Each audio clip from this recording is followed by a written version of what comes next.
Mendelssohn's beloved overture to A Midsummer Night's Dream can be used two ways, both wondrous. One is as the standalone piece that the 17-year-old composer originally intended. In this fashion, as it is usually heard, it conveys, like few teenagers have ever been able to do, the fanciful first awakening to a world sensually real while still holding on to one that's sensually, magically unreal.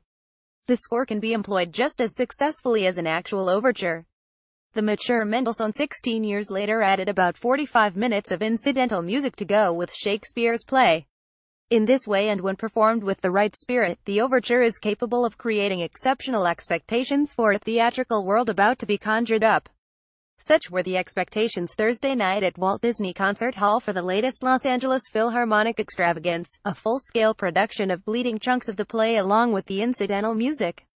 This was the second program of the orchestra's new principal guest conductor, Susanna Malki, who is creating substantial buzz in LA, Finland and way beyond.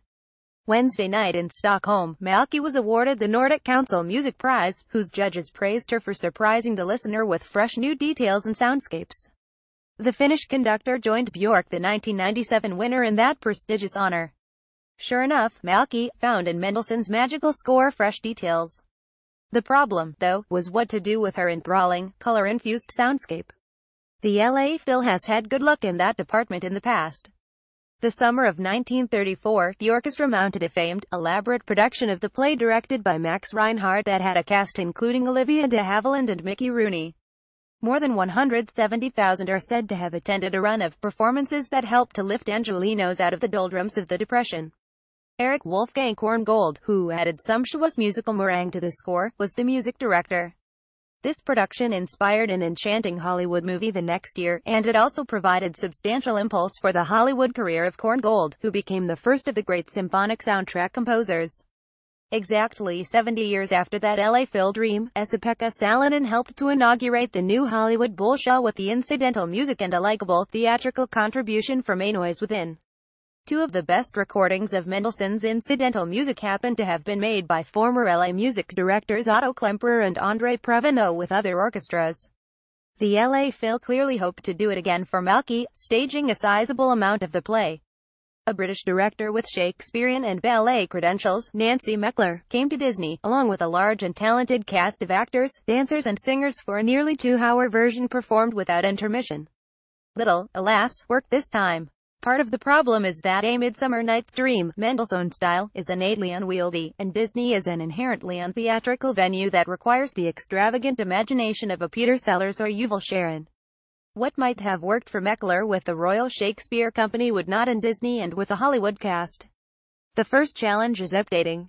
Unlike an opera, where there is a built-in suspension of disbelief, music of an earlier era that stands apart from a play evokes its own era and ends up in conflict with modern costumes and staging, however clever. Meckler's approach had elements of situation comedy and older British music hall Will Bradley's Puck flipping his bowler and slapstick. The back and forth between Mendelssohnian magic and this made little sense, at least until the Wedding March, which timelessly fit everything. It might be assumed that the audience will have at least a passing acquaintance with the play, but it took a lot more than that to know what was going on. The scenes came out of nowhere. The action took place behind the orchestra, and for many of us that was too far away to get a proper sense of the characters or their complicated funny business. Amplification muddied individual vocal quality. Enough words were lost to reverberation that intelligibility got eliminated. Straining to listen is never a good thing at a concert. Under the circumstances, Malki was required to concentrate on efficiency as Oberon and Titania Andy Robinson and Paige Lindsay White lorded over the scene like wealthy Hollywood producers Hermia Catherine Coe, Helena Alexandra Ruth Wright, Demetrius Burt Grinstead and Lysander Nick Few romped like good-natured, athletic college students in a dorm. Fairies flitted and the Mechanicals, led by Raymond McAnally's boisterous bottom, did their slapstick business. Lauren Lester's Aegeus was like the studio lawyer who putting the kibosh on romance never a good thing in Mendelssohn. Choreographer Kitty McNamee got everyone moving fluidly. Soprano Amanda Forsyth and mezzo-soprano Emily Font sang prettily but little, as did the women of the Los Angeles Master Chorale. All need not be lost. Fixing the amplification, doing some last-minute cutting, and adding just a touch of narration might prevent quite so many walkouts as there were during Thursday's performance. Diamond suit, diamond suit, diamond suit, diamond suit, diamond suit, diamond suit, diamond suit, diamond suit, diamond suit, diamond suit. Los Angeles Philharmonic's A Midsummer Night's Dream, where Walt Disney Concert Hall, 111 S Grand Avenue, LA, 8 p.m. Friday and Saturday, 2 p.m.